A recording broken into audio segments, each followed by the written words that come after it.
Hello everyone, I'm Alejandro Diaz, Sales Engineer here at TP-Link. Welcome to episode 1 of our video tutorial series, and today I'm going to be taking you through your first steps on how to create a brand new network installation using the Omada SDN Cloud Solution. So if you join me over here. All right, so I've already pre-wired everything. I haven't configured anything. So you can imagine that you're deploying this in an actual site. What I would do, I just connect everything. Once you have all your wiring set up, connect everything the way it's supposed to be, turn everything on. And by default, it's going to be all ready to go. So the first thing that we're going to do is we're going to onboard this controller into my cloud portal so I can have cloud management of this controller. So what I'm going to do is you're going to go to your Omada Cloud portal. It's omada.tplinkcloud.com.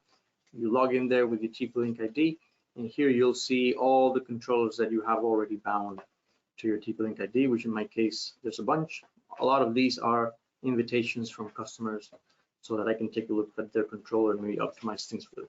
So the first thing we're going to do is we're going to add a controller. In this case, we're going to use a hardware controller. So we're going to add it here.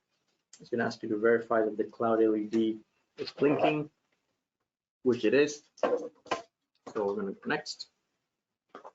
And then it's going to ask you for the device key. You can find this device key underneath the controller itself. I've already copied it in advance or wrote it in advance here. So I'm just going to paste it. And then let's find the CAPTCHA. It's not too hard. OQ.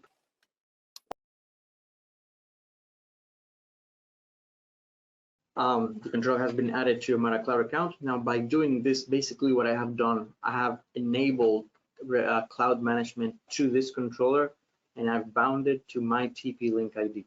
So now you will see that this controller is somewhere here. It looks to be this one. So there's a few ways that you have to go into your controller the first time. At this point, I can either launch it from here, and that's going to open its interface, or I can use this local IP address.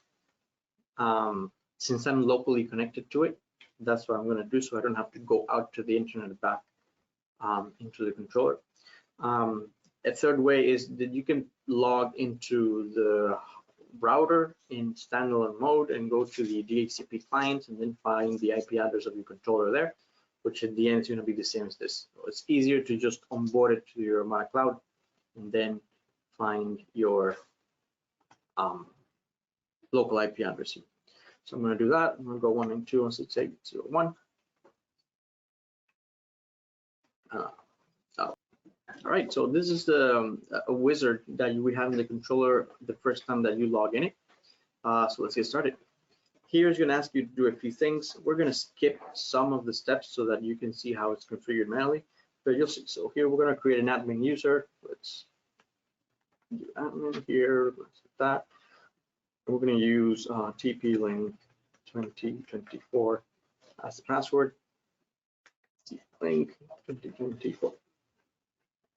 As you can see, cloud access has already been enabled. This happened once I bound it to my Omada Cloud. If you decide to log in using this IP address without binding it to your cloud, this will be off. You just have to turn it on and put in here your TP-Link ID. And accept the terms. Next. Right.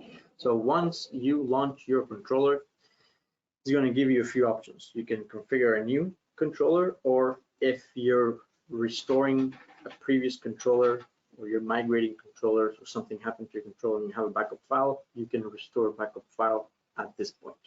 For us, and for the purpose of this course, we're going to configure a new setup. We're going to give it a name. We'll call it webinar. We're in Canada and we're at -5. That's it. I'm just going to click next. We can skip this section. It's optional. And that's it. Finish.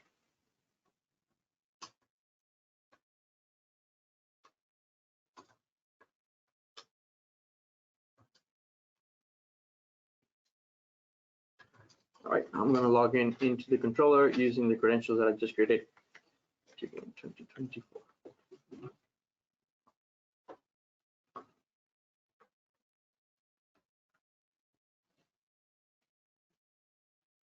Once you log into the controller for the first time, you're going to have this quick guide to show you where everything is located. It's basically telling you where is what and how to use all the features. A little bit about the Boolean optimization and how it works, network monitoring, and how you can edit and customize your dashboard, how the site management works, how the account management works, where the settings are, and that's it. I skipped through most of it because we're going to do all of that manually. So here we go. This is the main site or the main view of your controller. This is your global view. So from here, the first thing that we're going to do is we're going to create a new site. We're going to add a new site. And we're going to call it webinar.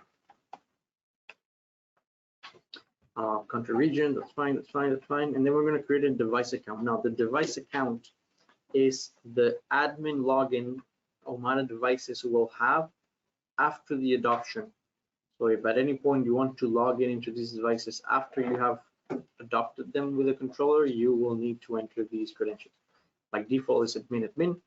But after they get adopted, it will change to wherever you define here. So I'm going to do admin, and then I'm going to do admin 0, something like that. Right, 0. Apply it. Oh, application scenario. Let's say this is for an office. Here you go.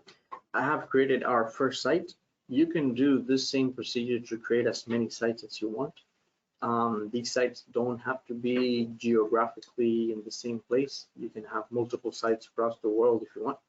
And then if at any point you want to switch which site you want to see, you can either go here to global view and click it here, or you'll have a list down here.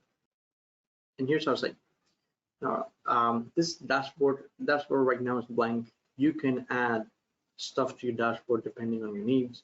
You can go to this button here and choose what you want to see. For me, and for the purpose of this demo, I'm going to enable, or I'm going to add, let's see, traffic activities, and I'm going to add PO utilization and most active clients. That's it. I'm going to click done. Now you can see that these panels that I chose are down here. This is going to show me utilization of my switch, of my ports. But if I go here to devices, you'll see that I don't have anything, or the devices are pending. That means that these devices have not been adopted yet. So what I'm going to do is first, before adopting them, I'm going to go back here to settings, and I'm going to create a wireless network just to prove something, or just to show something. I'm going to create a wireless network, and I'm going to call this webinar. Since we have some Wi-Fi 7 access points here today, I'm going to toggle on the 6G band. It's important to know that the 6G band is only available for Wi-Fi 6E and Wi-Fi 7 access points. 6G band doesn't mean Wi-Fi 6. It is very common, and I've seen this to be confused a lot of time. 6G, it's only present on 6E and Wi-Fi 7 access points. And then I'm going to create a password. We're going to call it webinar 2024. Let's see, right? And that's it. I'm just going to create it. There. Right now, I have created an SSID. The name is webinar, WK personal. If you go to your phones and try to find this Wi-Fi on your list, you will notice that it's not there. And the reason that it's not there is because I haven't adopted my access point yet. So what I'm going to do right now is I'm going to go to here to batch action, and then batch adopt. And I'm going to select all my devices. Oh, actually, I'm going to do one by one. I'm going to adopt my access point first. And then you'll see here that the status goes from pending to adopting, and then it's going to go to configuring, and then it's going to go to provisioning, and then it's going to show connected. Connected is the status that we're looking for here. Provisioning. I'm going to adopt everything. Now, initially I mentioned that you can log into the router in standalone mode and find the controller's